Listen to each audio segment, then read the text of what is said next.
మీరెప్పుడైనా ఆలోచించారా? ప్రపంచంలో బలమైన మనిషి తన బలం ఏ కోసం ఉపయోగించాడో? 1800 చివరి కాలం, కెనడా. లూయిస్ సీర్ అనే వ్యక్తి అసాధారణ శక్తితో జన్మించాడు. అతను గుర్రాలను లాగగలిగాడు, 100 కిలోల బరువులు ఎత్తగలిగాడు. ప్రపంచంలో బలమైన మనిషి అని పేరు వచ్చింది. జనం అతన్ని చూసేందుకు డబ్బు ఇచ్చేవారు.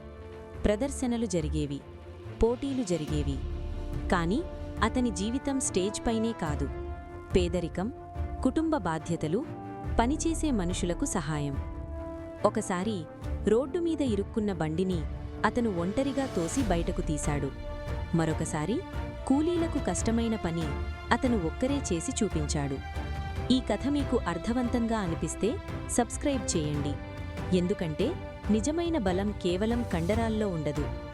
లూయిస్ సీర్ ప్రపంచ రికార్డులు సృష్టించాడు, కాని అతను ఎక్కువగా గుర్తుంచుకున్నది తన బలం వల్ల ఇతరులకు కలిగిన సహాయం.